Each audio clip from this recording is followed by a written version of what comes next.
Hey guys, सबसे पहले आप सभी को हैप्पी मदर्स डे।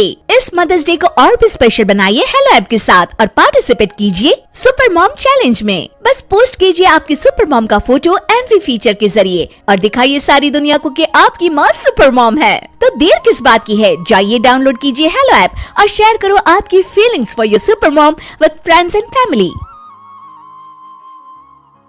दीवार पर टंगी सास। पंजाबी में कहावत है, सास चंगी होवे या ते दीवार ते टंगी होवे। संगीता की शादी भी एक ऐसे ही घर में होती है जहां उसकी सास दीवार पर टंगी होती है। ससुर और पति शादी के पहले दिन उसे सास के फोटो के सामने ले जाते हैं, जहां ससुर जी कहते हैं, बेटा संगीता, ये तुम्हारी सास थी, बहुत नेक और भली, लेकिन थोड़ी गुस्सैल थी। गुस्सा आने पर सब तहस नहस कर देती थी, पर अब ये इस दुनिया में नहीं है। हाँ संगीता, माँ होती तो तुम इनकी कोई बात टाल नहीं सकती थी, वरना तो माँ घर में भूचाल ले आती। संगीता मन में खुश होती है कि अच्छा है कि ऐसी औरत अब इस घर में नहीं है, लेकिन दिखावे के लिए वो जैसे ही सास की फोटो के सामने हाथ जोड़कर खड़ी होती है, ये क्या?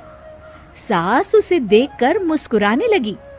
संगीता आंखों को मलकर एक बार फिर से देखती है, लेकिन फिर सास के चेहरे का भाव, भंगिमा यानी एक्सप्रेशन बिल्कुल बदले होते हैं। वो अपने पति और ससुर को कहती है, माँ की तस्वीर तो स्माइल कर रही है। ना बेटी, ये कैसे संभव है? जरूर तुम्हें कोई गलती हुई होगी, ऐसा कैसे हो सकता है?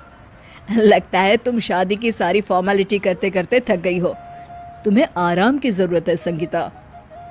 खैर, सारे संगीता की बात को इग्नोर कर कमरे में चले जाते हैं।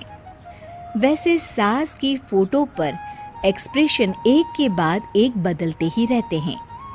सुबह होती है, पति और ससुर को काम पर भेजकर संगीता कमरे की सफाई करने में लग जाती है कि तभी उसे आवाज आती है, टेबल ठीक से साफ करो। ऐसे भी कोई टेबल साफ करता है? इससे अच्छा तो ये गंदा ही था। किसी औरत की आवाज सुन संगीता दंग रह जाती है और सोचने लगती है कि आवाज कहाँ से आई।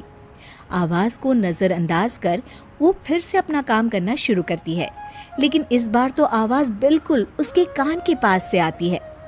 मेरा घर है ये, जब तक मैं थी चमका कर रखती थी, हर एक चीज शीशे की तरह थी। तुम्हें तो ना सफाई आती है ना कुछ पता है। क्यों तुम्हें मेरे घर की जिम्मेदारी दे दी गई है? पता नहीं तुम में मेरे बेटे को क्या दिखाई दिया। मैं होती तो एक से बढ़कर एक लड़कियों की लाइन लगा देती। अब संगीता को समझने में देर नहीं लगी कि ये आवाज किसी और की नहीं बल्कि उसकी सास की है, जो दीवार पर टंगी है। वो उसके पास जाती है और कहती है, नमस्ते सासू माँ, मुझे तो कल ही लग रहा था कि दीवार में कुछ काला है। वो दीवार नहीं, दाल होती है पगली।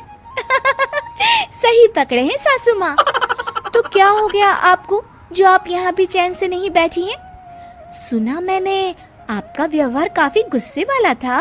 चुप रह तू, ज्यादा बकर बकर ना कर। घर का काम करना तो आता नहीं, आई है मुझसे बहस करने। हाँ देखिए सासू माँ, मैं आपसे साफ साफ कह देती हूँ, मुझसे पंगा लेने की कोशिश मत करिएगा। तभी पीछे से संगीता का पति आता है। अरे संगीता, किससे बात कर रही हो? कौन है वहाँ? संगीता की सास की फोटो फिर से पहले जैसी हो जाती है।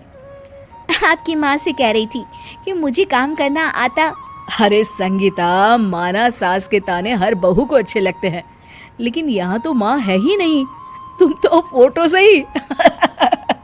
तुम भी लाजवाब हो संगीता। किसी को विश्वास नहीं होता कि संगीता अपनी मरी हुई सास की फोटो से बात करती है।